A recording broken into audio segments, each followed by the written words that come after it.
Friends, welcome to our class. आज हम start कर रहे हैं एनसीईआरटी पॉलिटी क्लास 9 का चैप्टर 4 संस्थाओं का कामकाज। चलिए इसका परिचय जानते हैं। लोकतंत्र का मतलब लोगों द्वारा अपने शासकों का चुनाव करना भर नहीं है। लोकतांत्रिक व्यवस्था में शासकों को भी कुछ कायदे कानूनों को मानना होता है। उन्हें भी संस्थाओं के साथ और संस्थाओं के भीतर ही रहकर काम करना होता है। यह अध्याय लोकतंत्र में संस्थाओं के कामकाज से संबंधित है। हम इसमें समझने का प्रयास करेंगे कि हमारे देश में किस तरह महत्वपूर्ण फैसले करके उन्हें लागू किया जाता है। हम ये भी देखेंगे कि फैसलों से संबंधित विवादों को किस तरह सुलझाया जाता है। इस अध्याय में हम इन फैसलों में महत्वपूर्ण भूमिका निभाने वाली 3 संस्थाओं विधायिका, कार्यपालिका और न्यायपालिका पर ध्यान केंद्रित करेंगे। आप पहले की कक्षाओं में इन संस्थाओं के बारे में कुछ जानकारी हासिल कर चुके होंगे। हम यहाँ उनका संक्षेप में वर्णन करके कुछ और महत्वपूर्ण सवालों पर ध्यान देंगे। हर संस्था के संबंध में हम ये प्रश्न करेंगे कि वो किस तरह से काम करती है, एक संस्था दूसरी संस्था से कैसे जुड़ी है, इनके कामों को क्या चीज़ कम या ज़्यादा लोकतांत्रिक बनाती है। इस अध्याय का मुख्य उद्देश्य यह समझना है कि किस तरह ये संस्थाएं मिलकर सरकार का काम करती हैं। कई बार हम इनकी तुलना दूसरी लोकतांत्रिक व्यवस्थाओं की इसी तरह की संस्थाओं से करते हैं। इस अध्याय में हम राष्ट्रीय स्तर की सरकार के कामकाज से उदाहरण देंगे। राष्ट्रीय स्तर पर भारत की सरकार को केंद्रीय संघ की सरकार भी कहा जाता है। इस अध्याय को पढ़ते हुए आप अपने प्रदेश की सरकार के कामकाजों के उदाहरणों पर भी नजर रख सकते हैं। प्रमुख नीतिगत फैसले कैसे लिए जाते हैं। एक सरकारी आदेश। 13 अगस्त 1990 के दिन भारत सरकार ने एक आदेश जारी किया। इसे कार्यालय ज्ञापन कहा जाता है। सभी सरकारी आदेशों की तरह इस ज्ञापन पर भी एक संख्या थी। यह आदेश उसी संख्या से जाना जाता है। OM number 36012/3190। कार्मिक जन शिकायत और पेंशन मंत्रालय के कार्मिक एवं प्रशिक्षण विभाग के एक संयुक्त सचिव ने इस आदेश पर दस्तखत किए थे। ये छोटा सा आदेश मुश्किल से 1 पन्ने का था। अगर आप इसे देखेंगे तो ये एक वैसा ही आम सर्कुलर या नोटिस लगेगा जैसा आप स्कूल में देखे होंगे। सरकार हर रोज़ विभिन्न मसलों पर सैकड़ों आदेश जारी करती है, लेकिन यह आदेश बहुत महत्वपूर्ण था और कई सालों तक विवाद का कारण बना रहा। आइए देखें कि यह निर्णय किस तरह लिया गया और इसके बाद क्या हुआ था। इस सरकारी आदेश में एक प्रमुख नीतिगत फैसले की घोषणा की गई। इसमें कहा गया था कि भारत सरकार की सरकारी पदों सेवाओं में 27% रिक्तियाँ सामाजिक एवं शैक्षिक दृष्टि से पिछड़े वर्गों SC/BC के लिए आरक्षित होंगी। अब तक जिन जाति समूहों को सरकार पिछड़ा मानती है उन्हीं का एक और नाम SC/BC socially and educationally backward classes है। अब तक नौकरी में आरक्षण का लाभ केवल अनुसूचित जाति और जनजातियों को ही मिल रहा था। अब SC/BC या सामाजिक और शैक्षिक दृष्टि से पिछड़े वर्गों के लिए तीसरी श्रेणी तैयार की जा रही थी और उसके लिए 27% का अलग कोटा तैयार किया जा रहा था। अन्य लोग इन 27% नौकरियों के लिए प्रतियोगिता नहीं कर सकते थे। निर्णय करने वाले। इस ज्ञापन को जारी करने का फैसला किसने किया। जाहिर है अकेले उस व्यक्ति ने इतना बड़ा फैसला नहीं किया होगा जिसके हस्ताक्षर उस दस्तावेज पर थे। वह अपने मंत्री द्वारा दिए गए निर्देशों को लागू करने वाला अधिकारी था। कार्मिक और प्रशिक्षण विभाग के मंत्री ने भी खुद यह निर्णय नहीं किया होगा। आप अनुमान लगा सकते हैं कि इतने बड़े निर्णय में देश के सभी प्रमुख अधिकारी शामिल रहे होंगे। आपने पिछली कक्षा में इनमें से कुछ के बारे में पहले पढ़ लिया होगा। अब एक बार फिर इन प्रमुख बिंदुओं पर सरसरी नजर डालते हैं। राष्ट्रपति राष्ट्राध्यक्ष होता है और औपचारिक रूप से देश का सबसे बड़ा अधिकारी होता है। प्रधानमंत्री सरकार का प्रमुख होता है और दरअसल सरकार की ओर से अधिकांश अधिकारों का इस्तेमाल कौन करता है? प्रधानमंत्री। प्रधानमंत्री की सिफारिशों पर राष्ट्रपति मंत्रियों को नियुक्त करता है। इनसे बनने वाले मंत्रिमंडल की बैठकों में ही राजकाज से जुड़े अधिकतर निर्णय लिए जाते हैं। संसद में राष्ट्रपति और 2 सदन होते हैं, लोकसभा और राज्यसभा। प्रधानमंत्री को लोकसभा के सदस्यों के बहुमत का समर्थन हासिल होना जरूरी है। तो क्या कार्यालय ज्ञापन के फैसले के मामले में सब शामिल थे? इसके बारे में पता करते हैं। क्या हर सरकारी आदेश एक बड़ा राजनीतिक फैसला होता है? इस सरकारी आदेश में खास बात क्या है? यह सरकारी आदेश एक लंबे घटना चक्र का परिणाम था। भारत सरकार ने 1979 में दूसरा पिछड़ी जाति आयोग गठित किया था। इसकी अध्यक्षता BP मंडल ने की थी। इसी कारण इसे आमतौर पर क्या कहते हैं? मंडल आयोग।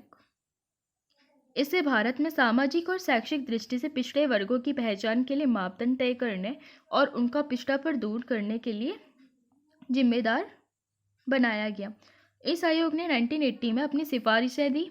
आयोग द्वारा सुझाए गए उपायों में एक सिफारिश थी सरकारी नौकरियों में सामाजिक और शैक्षिक दृष्टि से पिछड़े वर्गों के लिए 27% आरक्षण देना। इस रिपोर्ट और उसकी सिफारिशों पर संसद में चर्चा हुई। वर्षों तक कई पार्टियां और संसद इसे लागू करने की मांग करते रहे। फिर 1989 का लोकसभा चुनाव हुआ। जनता दल ने अपने चुनाव घोषणा पत्र में वादा किया कि सत्ता में आने पर वह मंडल आयोग की सिफारिशों को लागू करेगा। चुनाव के बाद जनता दल की ही सरकार बनी और इसके नेता वीपी सिंह प्रधानमंत्री बने।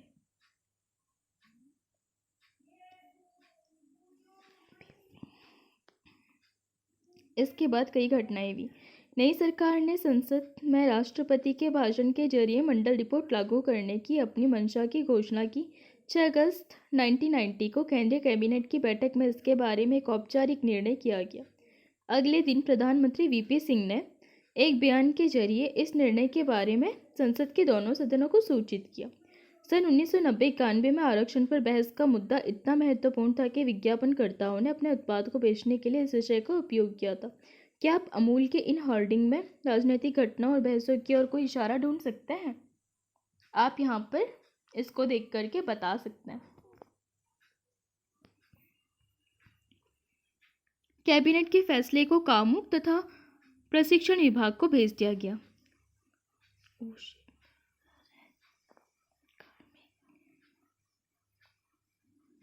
विभाग के वरिष्ठ अधिकारियों ने कैबिनेट के निर्णय के मुताबिक एक आदेश दिया और मंत्री की स्वीकृति केंद्रीय सरकार की तरफ से ली गई। एक अधिकारी ने उस पर आदेश हस्ताक्षर किए और इस तरह 13 अगस्त 1990 को एम नंबर 361-3190 तैयार हो गया। अगले कुछ महीने तक यह देश का सबसे ज़्यादा चर्चित मुद्दा बना रहा। सभी अखबार और पत्रिकाओं में इस मुद्दे पर तरह तरह की विचाराएं बहस चली। इसके चलते कई प्रदर्शन और जवाबी प्रदर्शन हुए। इनमें से कुछ हिंसक भी थे। इससे नौकरियों के हजारों अवसर प्रभावित होने वाले थे। इसलिए लोगों की प्रतिक्रिया बहुत तीखी थी, क्योंकि क्या था कि जो सिर्फ सामाजिक और आर्थिक या फिर शैक्षिक रूप से पिछड़े लोग थे, एक तरफ तो उनको रिजर्वेशन मिल रहा था और जिनको रिजर्वेशन नहीं मिल रहा था तो फिर वो लोग इस चीज़ के खिलाफ हो गए थे। तो काफ़ी ज़्यादा प्रदर्शन भी उस टाइम पे हुए थे।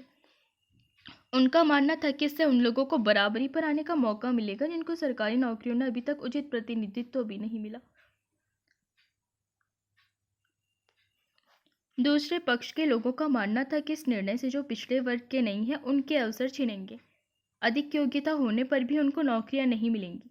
कुछ लोगों का मानना था कि इससे जातिवाद बढ़ेगा, जिससे देश की प्रगति और एकता पर असर होगा। ये निर्णय अच्छा था या नहीं, इस अध्याय में इस बारे में बात नहीं करेंगे। हम इस उदाहरण को यहाँ सिर्फ ये समझाने के लिए बता रहे हैं कि देश में प्रमुख निर्णय कैसे लिए जाते हैं और उन्हें कैसे लागू किया जाता है। फिर इस विवाद का निपटारा किसने किया? आप जानते हैं कि सरकारी निर्णय से उठने वाले विवादों का निपटारा सर्वोच्च न्यायालय और उच्च न्यायालय करता है। ये किस में आता है? सर्वोच्च न्यायालय के प्राथमिक कार्यों में। इस आदेश के विरोधी कुछ लोगों और संस्थाओं ने अदालतों में कई मुकदमे दायर किए थे। उन्होंने अदालत से इस आदेश को अवैध घोषित करके लागू होने से रोकने की अपील की थी। भारत के सर्वोच्च न्यायालय ने इन सभी मुकदमों को एक साथ जोड़ दिया। इस मुकदमे को इंदिरा साहनी एवं अन्य बनाम भारत सरकार मामला भी कहा जाता है। बहुत ज़्यादा इम्पोर्टेंट है। सर्वोच्च न्यायालय के 11 सबसे वरिष्ठ न्यायाधीशों ने दोनों पक्षों की दलील सुनी। उन्होंने 1992 में बहुमत से फैसला किया और भारत सरकार का यह आदेश अवैध नहीं है, ये इसमें डिसीजन आया था। लेकिन सर्वोच्च न्यायालय ने सरकार से उसके मूल आदेश में कुछ संशोधन करने को कहा था। उसने कहा कि पिछड़े वर्ग के अच्छी स्थिति वाले लोगों को आरक्षण का लाभ नहीं मिलना चाहिए। उसी के मुताबिक 8 सितंबर 1993 का कार्मिक एवं प्रशिक्षण मंत्रालय ने एक और आदेश जारी किया। यह विवाद सुलझ गया और तभी से इस नीति पर अमल किया जा रहा है। आरक्षण के मामले में किसने क्या किया? सर्वोच्च न्यायालय ने मंडल आयोग की सिफारिशों को लागू करने की औपचारिक घोषणा की।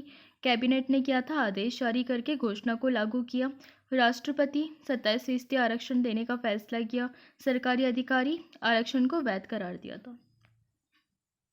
राजनीतिक संस्थाओं की आवश्यकता। हमने एक उदाहरण देखा कि सरकार कैसे काम करती है। किसी देश को चलाने में इसी तरह की कई गतिविधियां शामिल होती हैं। मिसाल के तौर पर सरकार पर नागरिकों की सुरक्षा सुनिश्चित करने और सबको शिक्षा एवं स्वास्थ्य सुविधाएं मुहैया कराने की जिम्मेदारी होती है। ये सारे निर्देश सरकार को डीपीएसपी में भी दिए गए हैं। वह कर इकट्ठा कर सकती है, इसे सेना, पुलिस तथा विकास कार्यक्रमों पर खर्च करती है। वह विभिन्न कल्याणकारी योजनाएं बनाकर उन्हें लागू करती है। कुछ व्यक्तियों को इन गतिविधियों को चलाने के लिए फैसला करना होता है, कुछ लोगों को इन्हें लागू कराना होता है। अगर इन फैसलों या फिर लागू करने में कोई विवाद उठता है तो ये तय करने वाला भी कोई होना चाहिए कि क्या सही है और क्या गलत है। जैसे अगर आप कोई दो फ्रेंड हैं, ए एंड बी, आप दोनों के बीच में लड़ाई हो गई तो फिर बीच में एक बताने वाला भी चाहिए कि कौन सही था और कौन गलत था। सबके लिए जानना भी जरूरी है कि कौन किस काम को करने के लिए जिम्मेदार है। ये भी जरूरी है कि भले ही प्रमुख पदों पर बैठे लोग बदल जाए लेकिन ये गतिविधियां जारी रहें। लिहाजा सभी आधुनिक लोकतांत्रिक देशों में इन कामों को देखने के लिए विभिन्न व्यवस्थाएं की गई है। इस तरह की व्यवस्थाओं को संस्थाएं कहते हैं। कोई भी लोकतंत्र तभी ठीक से काम करता है जब ये संस्थाएं अपने काम को अच्छी तरह से करती है। किसी भी देश के संविधान में प्रत्येक संस्था के अधिकार और कार्यों के बारे में बुनियादी नियमों का वर्णन होता है। हम इसे उदाहरणों के माध्यम से समझ सकते हैं। प्रधानमंत्री और कैबिनेट ऐसी संस्थाएं हैं जो सभी महत्वपूर्ण नीतिगत फैसले करते हैं। मंत्रियों द्वारा किए गए फैसले को लागू करने के उपायों के लिए एक निकाय के रूप में नौकरशाह जिम्मेदार होते हैं। नौकरशाह यानी कि जो आईएएस हो गए या फिर आईपीएस हो गए, जो भी मतलब यूपीएससी क्लियर करके आप बनोगे सिविल्स को क्रैक करके। सर्वोच्च न्यायालय वह संस्था है जहां नागरिक और सरकार के बीच विवाद अंततः सुलझाए जाते हैं। आपके स्कूल को चलाने के लिए कौन सी संस्थाएं काम करती है? क्या यह अच्छा होता है कि ज़्यादा स्कूल के कामकाज के बारे में सिर्फ एक व्यक्ति सभी फैसले लेता? आप इस पर अपनी राय दे सकते हैं। क्या आप इस उदाहरण में दूसरी संस्थाओं के बारे में सोच सकते हैं? उनकी भूमिका क्या है? संस्थाओं के साथ काम करना आसान नहीं है। संस्थाओं के साथ कायदे कानून जुड़े हुए होते हैं। इनसे नेताओं के हाथ बन सकते हैं। संस्थाओं के कामकाज में कुछ बैठकें, कुछ समितियां और कुछ रूटीन का काम होता है। कुछ सामान्य रूटीन होता है। इनके कारण अक्सर काम में देरी और परेशानियां होती है। इसीलिए संस्थाओं के साथ कामकाज में परेशानी महसूस की जा सकती है। ऐसे में कोई सोच सकता है कि एक ही व्यक्ति सारे फैसले ले तो ज़्यादा बेहतर होगा? नहीं हो सकता ऐसे में, क्योंकि अगर एक ही व्यक्ति सारे फैसले ले लेगा और बाकियों पे थोप देगा तो वो कहीं ना कहीं निरंकुशता और तानाशाह को बढ़ाएगा।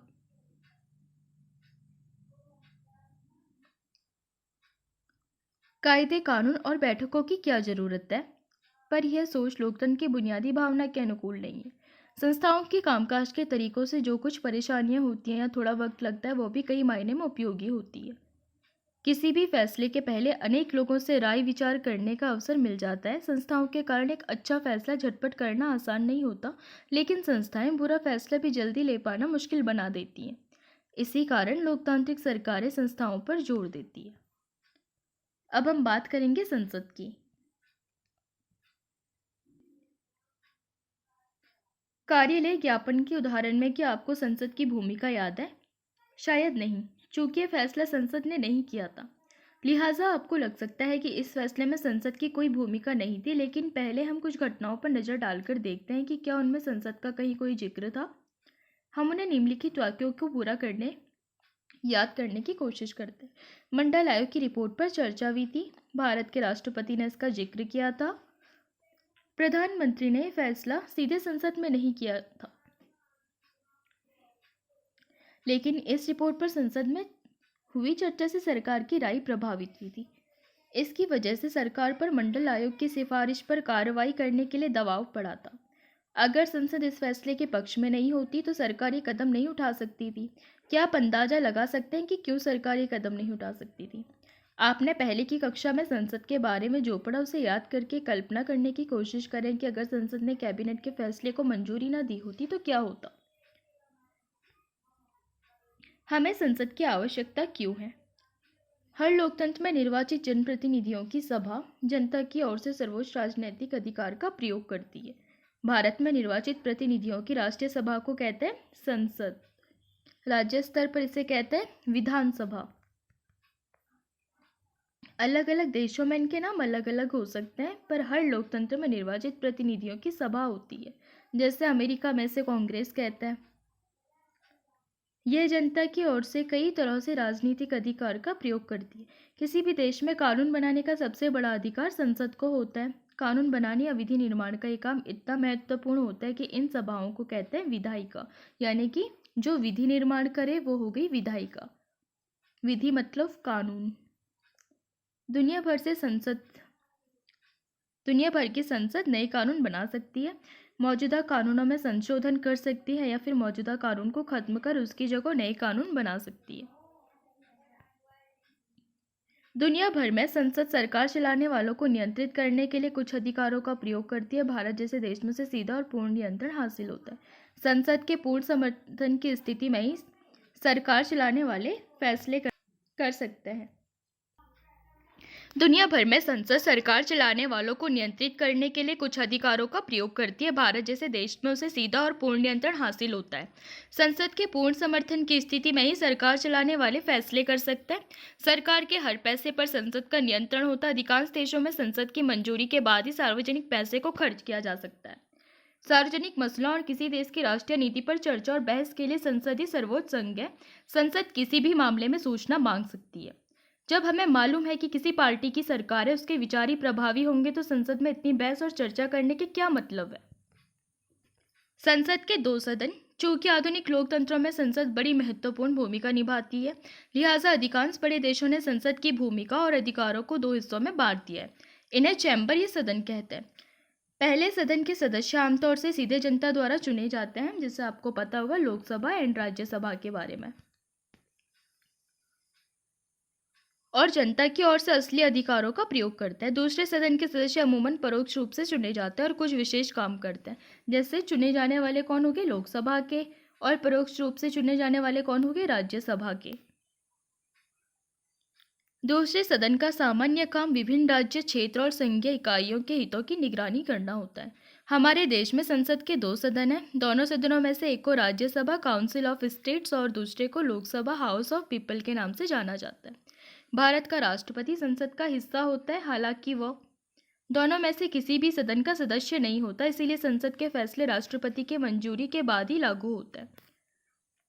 आपने पिछली कक्षाओं में भारतीय संसद के बारे में पढ़ा होगा। अध्याय 4 से आपको पता चल गया है कि लोकसभा का चुनाव कैसे होता है। अब संसद के दोनों सदनों के गठन में प्रमुख अंतर को याद करते हैं। इन मामलों में लोकसभा और राज्यसभा के बारे में अलग अलग जवाब दें। कुल सदस्यों की संख्या कितनी होती है? आप आंसर दे सकते हो क्योंकि हमने पढ़ चुके हैं। सदस्यों को कौन चुनता है? उनका कार्यकाल कितना होता है? क्या सदन को हमेशा के लिए भंग किया जा सकता है या वह स्थायी है? लोकसभा बनाम राज्यसभा। दोनों सदनों में से अधिक प्रभावशाली कौन है? राज्यसभा को कभी कभी अपर हाउस और लोकसभा को लोअर हाउस कहा जाता है। इसका ये मतलब नहीं है कि राज्यसभा लोकसभा से ज़्यादा प्रभावशाली होती है। ये महज बोलचाल की पुरानी शैली है और हमारे संविधान में ये भाषा इस्तेमाल नहीं की गई। हमारे संविधान में राज्यों के संबंध में राज्यसभा को कुछ विशेष अधिकार दिए गए, लेकिन अधिकतर मसलों पर सर्वोच्च अधिकार लोकसभा के पास ही है। किसी भी सामान्य कानून को पारित करने के लिए दोनों सदनों की जरूरत होती है, लेकिन अगर दोनों सदनों के बीच कोई मतभेद हो तो अंतिम फैसला दोनों के संयुक्त अधिवेशन में किया जाता है, जिसे राष्ट्रपति बुला सकते हैं कभी भी। इसमें दोनों सदनों के सदस्य एक साथ बैठते हैं। सदस्यों की संख्या अधिक होने के कारण इस तरह की बैठक में लोकसभा के विचार को प्राथमिकता मिलने की संभावना रहती है। लोकसभा पैसे के मामलों में अधिक अधिकारों का प्रयोग करती है। जैसे अगर धन विधेयक हो गया या फिर वित्त विधेयक हो गया तो इसको सिर्फ लोकसभा में ही लाया जा सकता है। मतलब अगर लोकसभा की जो निर्णय होता है उसको प्राथमिकता मिलती है धन विधेयक में और वित्त विधेयक के मामले में। लोकसभा में सरकार का बजट या पैसे से संबंधित कोई कानून पारित हो जाए तो राज्यसभा उसे खारिज नहीं कर सकती।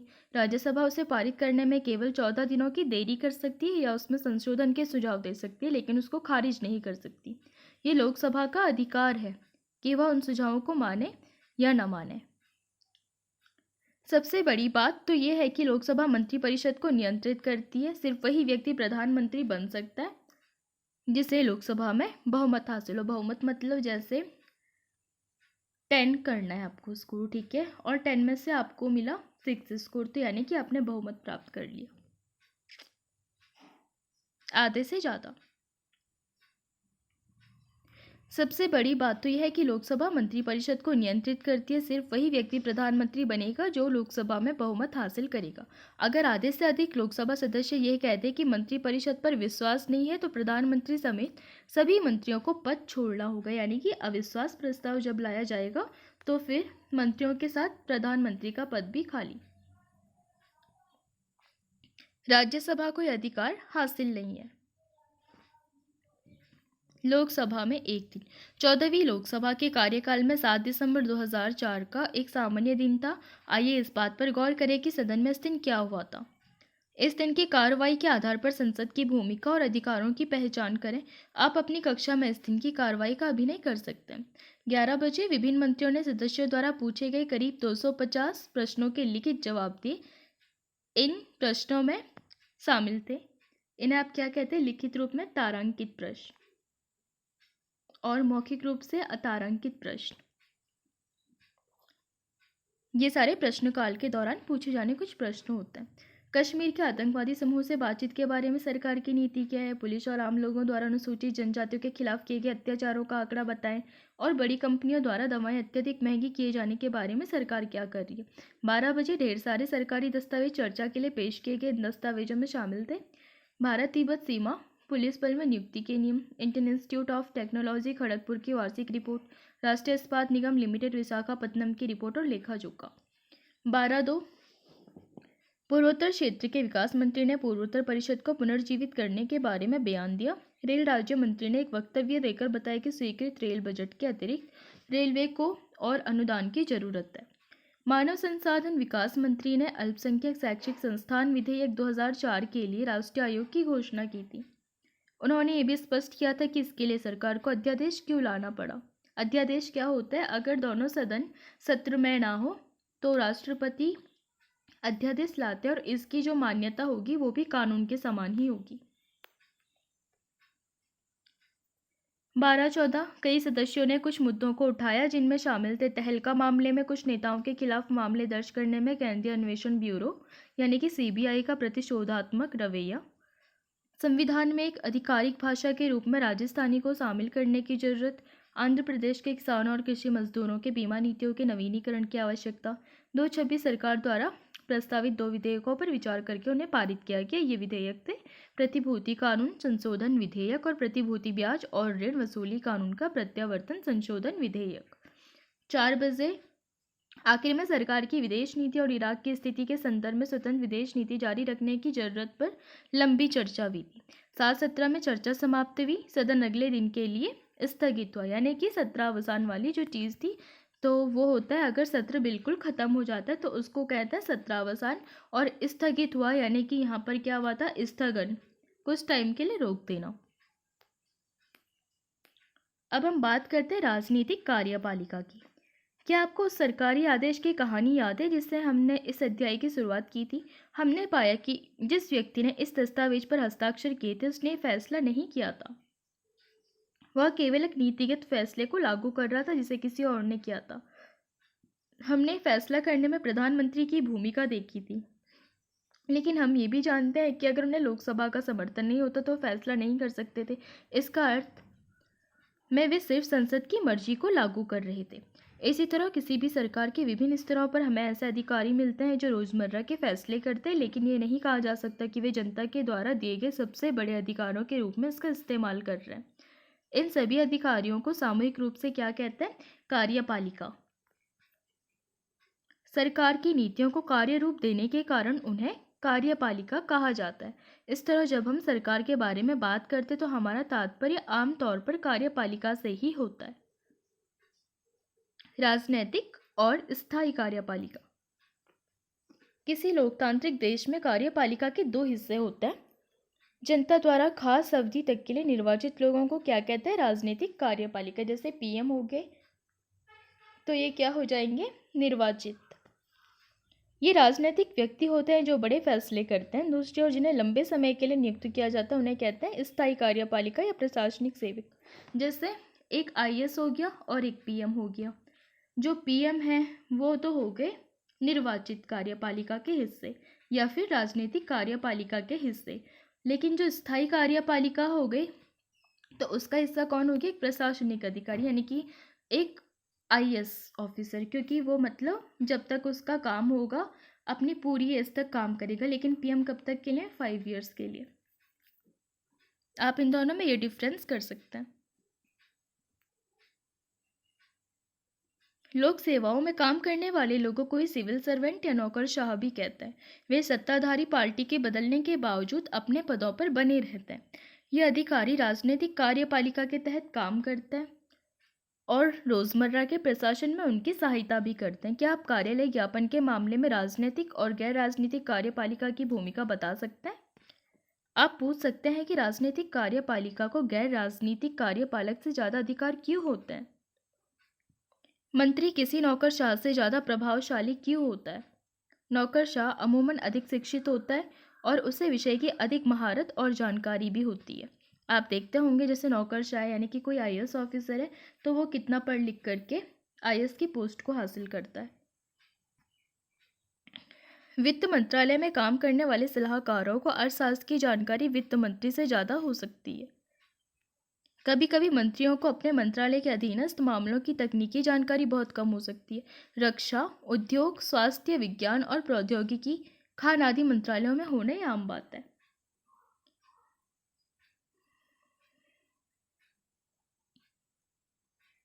फिर इन मामलों में अंतिम निर्णय करने का अधिकार मंत्रियों को क्यों हो? इस चीज़ पे भी कई लोग क्वेश्चन उठाते हैं। इसकी वजह बहुत ज़्यादा सीधी है। किसी भी लोकतंत्र में लोगों की इच्छा सर्वोपरि होती है। मंत्री लोगों द्वारा चुना गया होता है और इस तरह से जनता की ओर से उनकी इच्छाओं को लागू करने का अधिकार होता है। यानी कि एक आईएएस तो ठीक है, वो पढ़ा लिखा है, उसको मंत्री से ज़्यादा नॉलेज है किसी भी चीज़ में, वो सारी चीज़ें ठीक है, लेकिन जो ये मंत्री है उसको भी तो लोगों ने चुना है। तो लोगों की जो डिमांड्स पूरी है वो कौन करेगा? मंत्री करेगा। इसीलिए उसके फैसलों को ज़्यादा ऊपर रखा जाता है। वह अपने फैसले के नतीजे के लिए लोगों के प्रति जिम्मेदार होता है। क्योंकि अगर कोई मंत्री है तो उसमें क्या होता है कि अगर मतलब वो कोई डिसीजन ले रहा है और जनता के हिसाब से वो अनुकूल नहीं है तो जनता उसके लिए विरोध कर सकती है।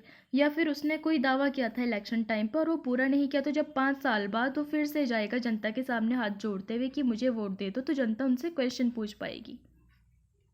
लेकिन एक आईएएस ऑफिसर के उसमें ये वाली कंडीशन पॉसिबल ही नहीं है, क्योंकि उनको पूरी जब तक उनका कार्यकाल रहेगा तब तक वो सर्विस करेंगे। तो इसमें उनको क्या मतलब, अगर वो करते भी हैं तो ठीक, ना भी करते हैं तो ठीक। कभी कभी कुछ कंडीशंस में यहाँ पे तानाशाह या फिर निरंकुशता या फिर भ्रष्टाचार वाली सिचुएशन बन सकती है। वैसे तो ये ऐसे में भी बन सकती है, बट ऐसे में चांसेस थोड़ा ज़्यादा हो जाता है।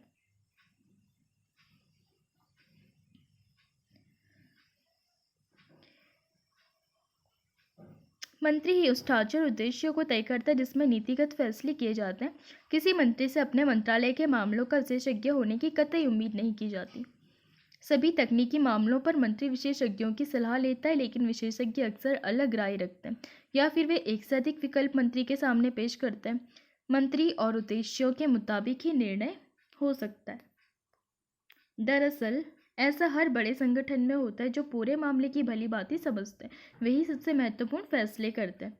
विशेषज्ञ नहीं करते हैं। विशेषज्ञ रास्ता बता सकते हैं, लेकिन व्यापक नजरिया रखने वाला व्यक्ति या मंजिल के बारे में फैसला करता है।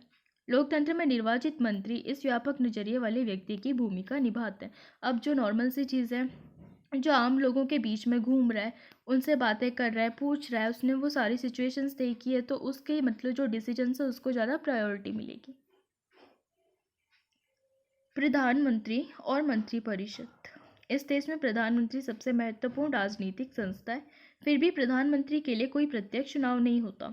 राष्ट्रपति प्रधानमंत्री को नियुक्त करते हैं, लेकिन राष्ट्रपति अपनी मर्जी से किसी को प्रधानमंत्री नियुक्त नहीं कर सकते। राष्ट्रपति लोकसभा में बहुमत वाली पार्टी या पार्टियों के गठबंधन के नेता को ही प्रधानमंत्री नियुक्त करता है। अगर किसी एक पार्टी या गठबंधन को बहुमत हासिल नहीं होता तो राष्ट्रपति उसी व्यक्ति को सदन में बहुमत हासिल होने की संभावना होगी तो उस व्यक्ति को प्रधानमंत्री नियुक्त करते हैं। प्रधानमंत्री का कार्यकाल तय नहीं होता जब तक वह अपने पद पर रह सकता है, जब तक वह पार्टी या गठबंधन का नेता है। प्रधानमंत्री को जैसे मतलब क्या होता है कि अगर पार्टी ने इनके खिलाफ अविश्वास प्रस्ताव जारी कर दिया तो फिर वहीं पे इनका पद खाली। ये मतलब है इस लाइन का। प्रधानमंत्री को नियुक्त करने के बाद राष्ट्रपति प्रधानमंत्री की सलाह पर दूसरे मंत्रियों की नियुक्ति करता। आर्टिकल 175। मंत्री अमूमन उसी पार्टी या गठबंधन के होते हैं। आर्टिकल 75। मंत्री अमूमन उसी पार्टी या गठबंधन के होते हैं जिसे लोकसभा में बहुमत हासिल हो।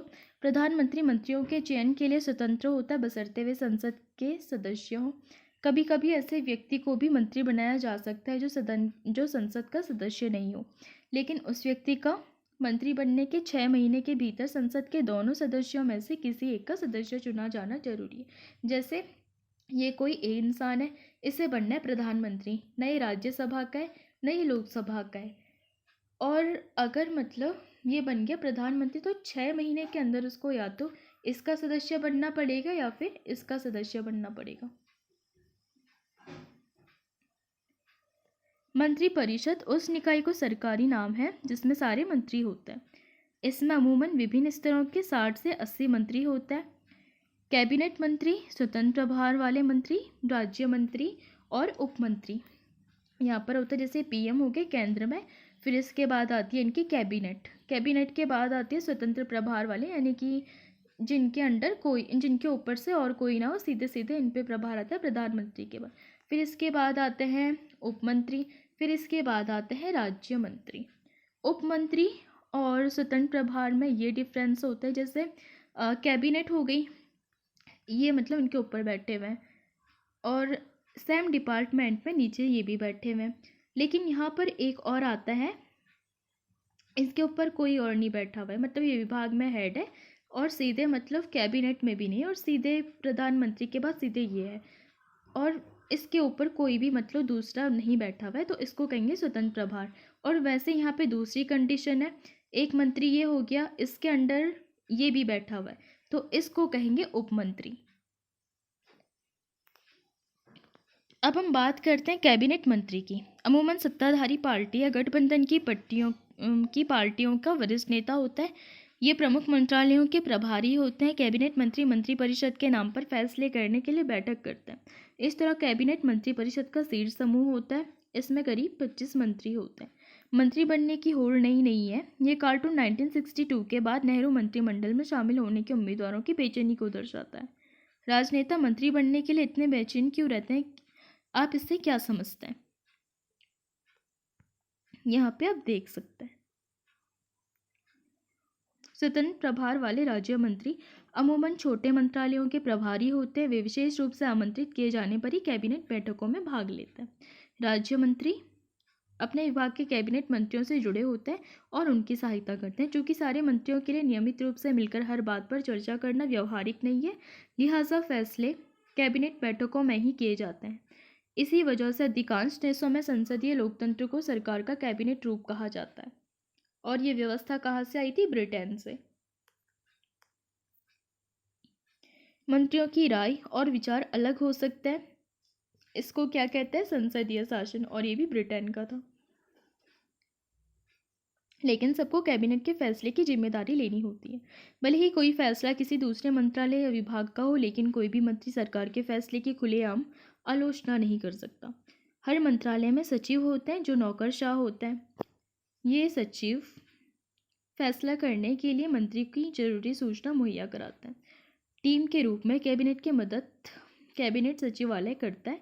उसमें कई वरिष्ठ नौकरशाह शामिल होते हैं जो विभिन्न मंत्रालयों के बीच समन्वय स्थापित करने की कोशिश करता है।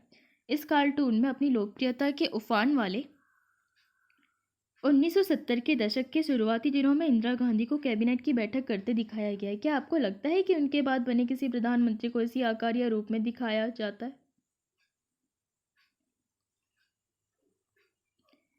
प्रधानमंत्री के अधिकार। संविधान में प्रधानमंत्री या मंत्रियों के अधिकारों या एक दूसरे से उनके संबंध के बारे में बहुत कुछ नहीं कहा गया है, लेकिन सरकार के प्रमुख के नाते प्रधानमंत्री के व्यापक अधिकार होते हैं और ये कैबिनेट की बैठकों की अध्यक्षता भी करते हैं। ये विभिन्न विभागों के कार्यों का समन्वय करते हैं। विभागों के विवाद के मामले में उसका निर्णय अंतिम माना जाता है।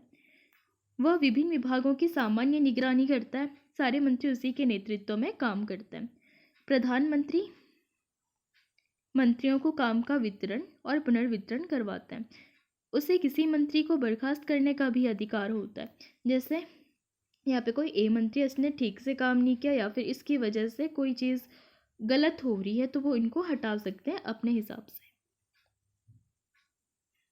जब प्रधानमंत्री अपना पद छोड़ता है तो पूरा मंत्रिमंडल इस्तीफा देता है, और जब दोबारा इलेक्शन होंगे तो जो न्यू प्रधानमंत्री होंगे तो उनकी अपनी फिर से नई कैबिनेट बनेगी।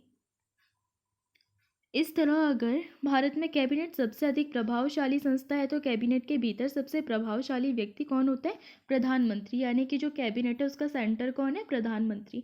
अगर प्रधानमंत्री हट जाएंगे, जब उनका पद रिक्त हो जाएगा, जब उनको दोबारा से इलेक्शन के लिए उठना पड़ेगा, अगर कोई नया प्रधानमंत्री बनेगा तो तब फिर क्या होगा? नई कैबिनेट भी गठित होगी। दुनिया के सभी संसदीय लोकतंत्रों में प्रधानमंत्री के अधिकार हाल के दशकों में इतने बढ़ गए हैं कि संसदीय लोकतंत्र को कभी कभी सरकार का प्रधानमंत्री रूप भी कहा जाने लगा है। राजनीति में राजनीतिक दलों या पार्टियों की भूमिका बढ़ने के साथ ही प्रधानमंत्री पार्टी के जरिए कैबिनेट और संसद को नियंत्रित करने लगा है। मीडिया राजनीति और चुनाव की पार्टियों के वरिष्ठ नेताओं के बीच प्रतिस्पर्धा के रूप में पेश करके इस रुझान में अपना योगदान करती है। इस एनसीईआरटी में काफ़ी ज़्यादा मिस्टेक्स हैं।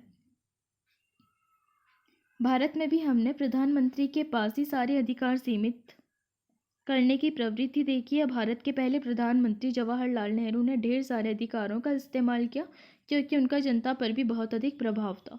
इंदिरा गांधी भी कैबिनेट के अपने सहयोगियों की तुलना में बहुत ज़्यादा प्रभावशाली थी। जाहिर है कि किसी प्रधानमंत्री का अधिकार उस पद पर बैठे व्यक्ति के व्यक्तित्व पर भी निर्भर करता है।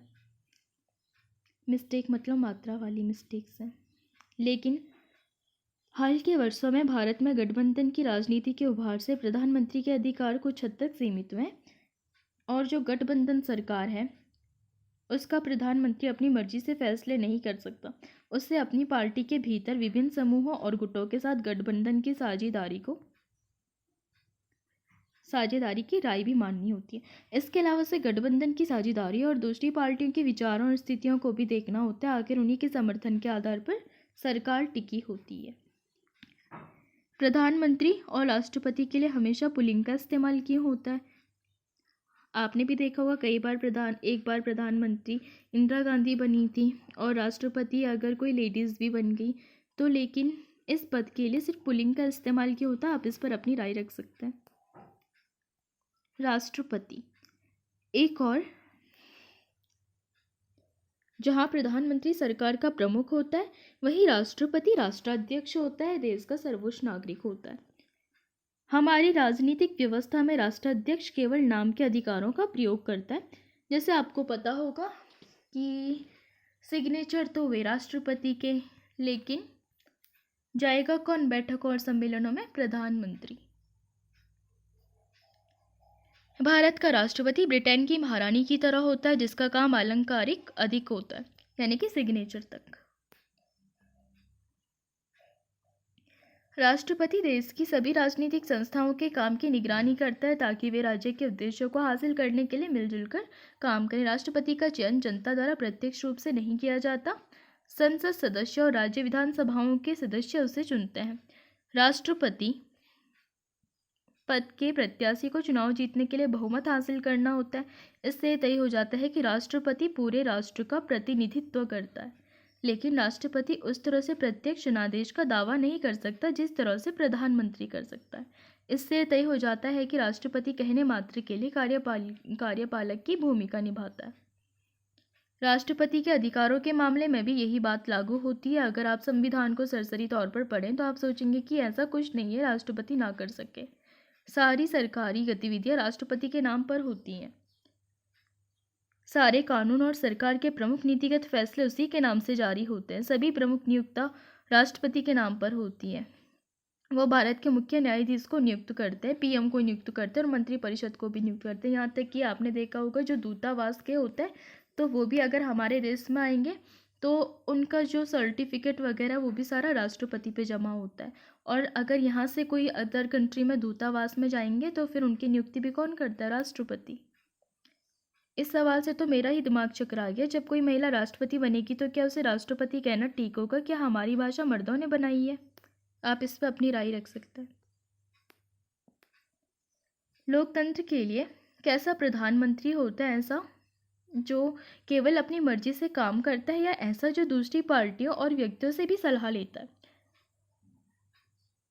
न्यायालय और राज्य के उच्च न्यायालयों के न्यायाधीश, राज्यपालों, चुनाव आयुक्तों और दूसरे देशों में राजदूतों आदि को नियुक्त कौन करता है? राष्ट्रपति।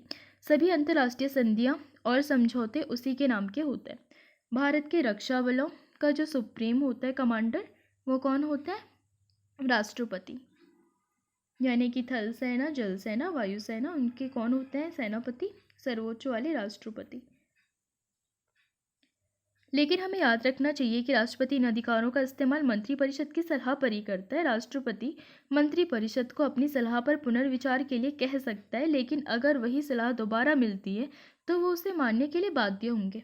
फॉर एग्जाम्पल, जैसे यहाँ पर एक मतलब पारित हुआ, लोकसभा से भी हो गया, राज्यसभा से भी हो गया, राष्ट्रपति के पास आया, राष्ट्रपति को ये समझ नहीं आया, इन्होंने दोबारा पुनर्विचार के लिए इधर लौटा दिया। तो फिर अगर दोबारा से सेम चीज़ इनके पास आ गई तो इनको मानने के लिए बाध्य होना पड़ेगा और फिर सिग्नेचर भी करना पड़ेगा। इसी प्रकार संसद द्वारा पारित कोई विधेयक राष्ट्रपति की मंजूरी के बाद ही कानून बनता है। अगर राष्ट्रपति चाहे तो उसे कुछ समय के लिए रोक सकता है, वह विधेयक पर पुनर्विचार के लिए उसे संसद के पास वापस भेज सकता है, लेकिन अगर संसद दोबारा विधेयक पारित करती है तो उसे उस पर हस्ताक्षर करने ही पड़ेंगे। तो आप सोच रहे होंगे कि राष्ट्रपति करता क्या है? क्या वह अपने विवेक से भी कुछ कर सकता है? एक महत्वपूर्ण चीज़ है जो उसे स्वविवेक से करनी चाहिए। प्रधानमंत्री की नियुक्ति। जब कोई पार्टी या गठबंधन चुनाव में बहुमत हासिल कर लेता है तो राष्ट्रपति के पास कोई विकल्प नहीं होता, उसे लोकसभा में बहुमत वाली पार्टी या फिर गठबंधन के नेता को प्रधानमंत्री नियुक्त करना होता है। जब किसी पार्टी या गठबंधन को लोकसभा में बहुमत हासिल नहीं होता तो राष्ट्रपति अपने विवेक से काम लेता है। वह ऐसे नेता का नियुक्त करता है जिसकी उसकी राय में लोकसभा में बहुमत जुटा सकता है। ऐसे मामले में राष्ट्रपति नवनियुक्त प्रधानमंत्री में से एक तय सीमा के भीतर लोकसभा में बहुमत साबित करने के लिए कहता है, जैसे 6 माह के अंदर। राष्ट्रपति प्रणाली। दुनिया में हर जगह राष्ट्रपति भारत की तरह औपचारिक शासनाध्यक्ष नहीं होता। दुनिया के अनेक देशों में राष्ट्रपति राष्ट्राध्यक्ष भी होता है और सरकार का मुखिया भी। अमेरिकी राष्ट्रपति इस तरह के राष्ट्रपति का जाना माना उदाहरण है। उसका चुनाव लोग प्रत्यक्ष वोट से करते हैं, वहीं अपने मंत्रियों का चुनाव और नियुक्ति भी करता है। कानून बनाने का काम अभी भी विधायिका यानी कि अमेरिका में उसे कांग्रेस कहा जाता है करती है, पर राष्ट्रपति किसी भी कानून को वीटो के अधिकार से रोक सकता है। यहाँ से आपको एक और चीज़ पता चलेगी, जो वीटो का अधिकार है भारत को कहाँ से मिला था? यूएसए से।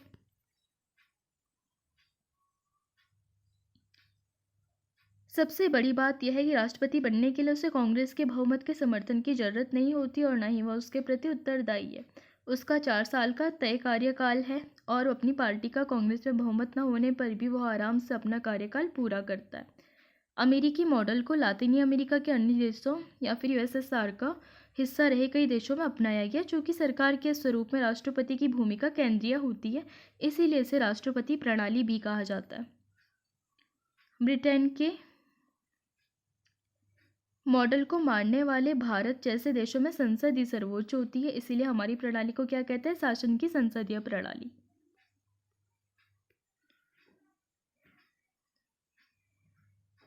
न्यायपालिका।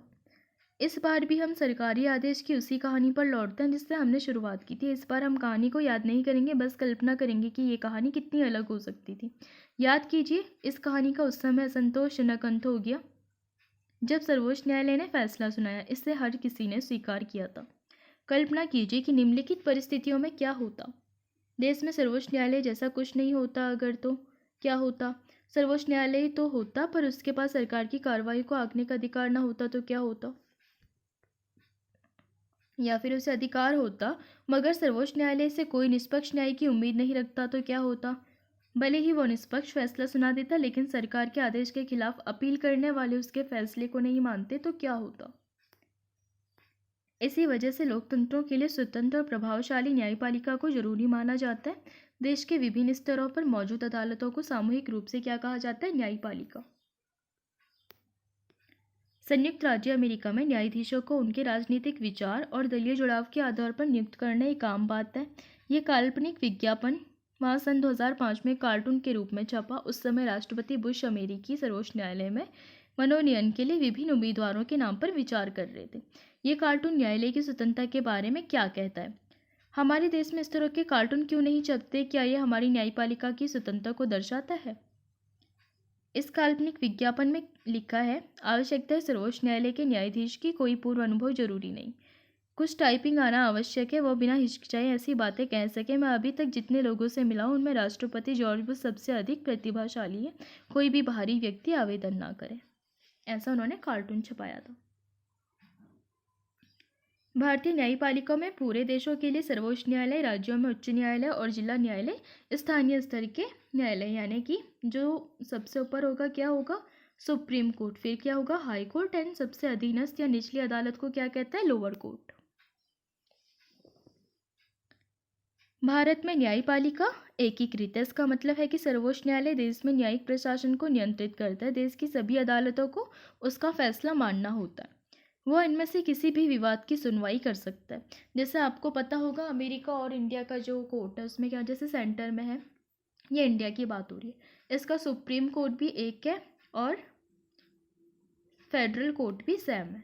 लेकिन अमेरिका में क्या चीज़ है, केंद्र में होगा फेडरल कोर्ट और अन्य राज्यों में क्या होंगे, सुप्रीम कोर्ट।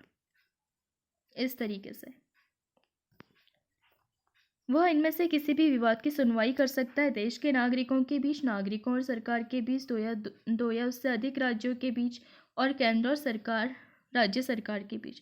जैसे कई बार क्या होता है, दो राज्य हैं, वहाँ पर किसी नदी को लेकर के विवाद हो जाए या फिर उनकी सीमा को लेकर कोई विवाद हो जाए, तो उस पर डिसीजन कौन देता है, सुप्रीम कोर्ट। जैसे अभी हम देखते भी है उदाहरण में कर्नाटक और महाराष्ट्र का जो चलता है बेलगामी वाला बॉर्डर डिस्प्यूट। यहाँ पे जो महाराष्ट्रियन है वो बोलते हैं कि यहाँ पर मराठी वाले ज़्यादा रहते हैं, तो फिर इनको महाराष्ट्र में शामिल कर दो। कर्नाटक बोलता है कि ये जो रीऑर्गेनाइजेशन एक्ट है उसके तहत ये इसका हिस्सा बनाया गया था, तो इसको कर्नाटक में रहना चाहिए। लेकिन ये जो ये वाला केस है 2006 से अभी तक भी सुप्रीम कोर्ट में पेंडिंग पड़ा हुआ है। ये फौजदारी और दीवानी मामले में अपील के लिए सर्वोच्च संस्था है। ये उच्च न्यायालयों में फैसलों के खिलाफ सुनवाई कर सकता है। न्यायपालिका की स्वतंत्रता का मतलब है कि विधायिका या कार्यपालिका के नियंत्रण में नहीं है। न्यायाधीश सरकार के निर्देश या फिर सत्ताधारी पार्टी की मर्जी के मुताबिक काम नहीं करते। इसी वजह से सभी आधुनिक लोकतंत्रों में अदालतें विधायिका और कार्यपालिका के अधीन नहीं होती, क्योंकि अगर अधीन होगी तो फिर वो अपने निष्पक्ष डिसीजन कैसे सुना पाएगी। भारत ने इस लक्ष्य को हासिल कर लिया है। राष्ट्रपति सर्वोच्च न्यायालय और उच्च न्यायालयों के न्यायाधीशों को प्रधानमंत्री की सलाह पर और सर्वोच्च न्यायालय के मुख्य न्यायाधीश के मशवरे से नियुक्त करता है। व्यावहारिक तौर पर अब इस व्यवस्था में सर्वोच्च न्यायालय के वरिष्ठ न्यायाधीश सर्वोच्च न्यायालय और उच्च न्यायालयों के नए न्यायाधीशों को चुनते हैं। इसमें राजनीतिक कार्यपालिका की दखल की गुंजाइश बेहद कम है। सर्वोच्च न्यायालय के सबसे वरिष्ठ न्यायाधीश को ही अमूमन मुख्य न्यायाधीश नियुक्त किया जाता है। एक बार किसी व्यक्ति को सर्वोच्च न्यायालय या फिर उच्च न्यायालय का न्यायाधीश नियुक्त करने के बाद उसे उसके पद से हटाना लगभग असंभव हो जाता है। और अगर हटाना भी होगा तो महाभियोग की जैसी एक प्रक्रिया होती है जिसके माध्यम से हटाया जा सकता है। जब असमर्थता या फिर कदाचार साबित हो जाए तो फिर दोनों सदनों में से बहुमत पारित करना होगा। एक बार किसी व्यक्ति को सुप्रीम कोर्ट का जज या फिर हाई कोर्ट का जज किया तो उसे हटाना काफ़ी मुश्किल हो जाता है। उसे हटाना भारत के राष्ट्रपति को हटाने जितना ही मुश्किल है। किसी भी न्यायाधीश को संसद के दोनों सदनों में अलग अलग 2/3 बहुमत से अविश्वास प्रस्ताव पारित करके ही हटाया जा सकता है। भारतीय लोकतंत्र में ऐसा कभी नहीं हुआ कि अभी तक किसी को हटा दिया जाए। एक केस आया था 1995 में, रामास्वामी करके कोई जज थे शायद, तो उन पे ये लाया गया था, लेकिन वो साबित नहीं हो पाया, तो जिस वजह से उन पर भी ये नहीं हो पाया था सिद्ध। कम प्रूफ या फिर बहुमत पारित नहीं कर पाए थे दोनों सदन। भारत की न्यायपालिका दुनिया की सबसे अधिक प्रभावशाली न्यायपालिका में से एक है। सर्वोच्च न्यायालय और उच्च न्यायालयों को देश के संविधान की व्याख्या का अधिकार है। अगर उन्हें लगता है कि विधायिका का कोई कानून या कार्यपालिका की कोई कार्रवाई संविधान के खिलाफ है तो वे केंद्र और राज्य स्तर पर ऐसे कानून या कार्रवाई की असामान्य स्थिति को घोषित कर सकते हैं।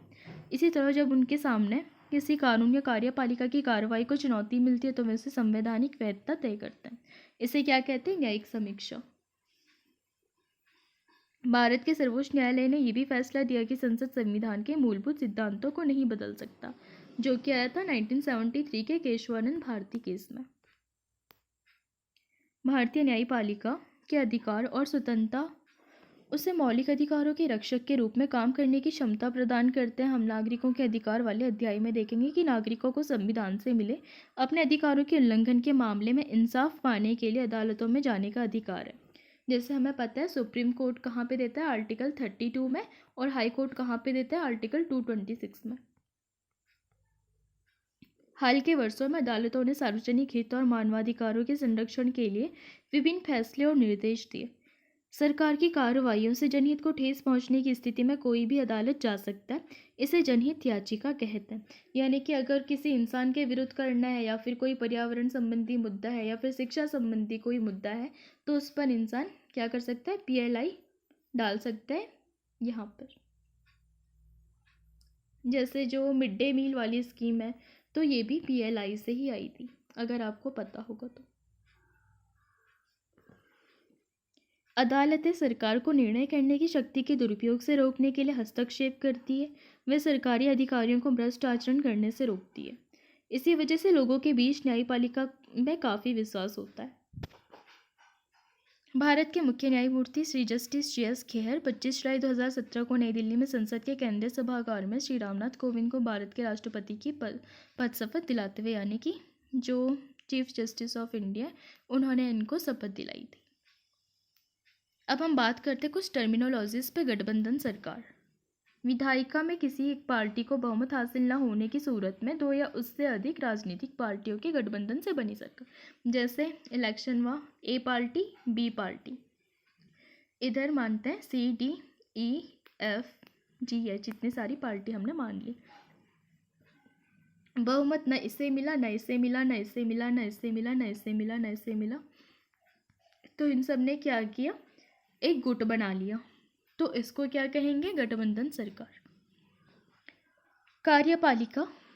व्यक्तियों का ऐसा निकाय जिसके पास देश के संविधान और कानून के आधार पर प्रमुख नीति बनाने, फैसले करने और लागू करने का अधिकार है। सरकार संस्थाओं का ऐसा समूह जिसके पास देश में व्यवस्थित जनजीवन सुनिश्चित करने के लिए कानून बनाने, लागू करने और उसकी व्याख्या करने का अधिकार है। कानून कौन बनाता है, विधायिका। लागू करवाता है कार्यपालिका, और व्याख्या कौन करता है, सुप्रीम कोर्ट यानी कि न्यायपालिका। व्यापक अर्थ में सरकार किसी देश के लोगों और संसाधनों को नियंत्रित और उसकी निगरानी करती है। न्यायपालिका एक राजनीतिक संस्था जिसके पास न्याय करने और कानूनी विवादों के निपटारे का अधिकार होता है। देश का सभी अदालतों को एक साथ न्यायपालिका के नाम से पुकारा जाता है, चाहे लोअर कोर्ट है, हाई कोर्ट है, या फिर सुप्रीम कोर्ट है, इन सबको क्या कहेंगे, न्यायपालिका। विधायिका जनप्रतिनिधियों की सभा जिसके पास देश का कानून बनाने का अधिकार होता है। इसको आप ऐसे भी समझते हैं, विधायिका यानी कि जो विधि का निर्माण करे। विधि मतलब होता है कानून। कानून बनाने के अलावा विधायिका को कर बढ़ाने, बजट बनाने और दूसरे वित्त विधेयकों को बनाने का विशेष अधिकार होता है। जैसे अगर धन विधेयक लाया जाता है तो ये कौन करता है, लोअर को जो निचला हिस्सा है, लोकसभा।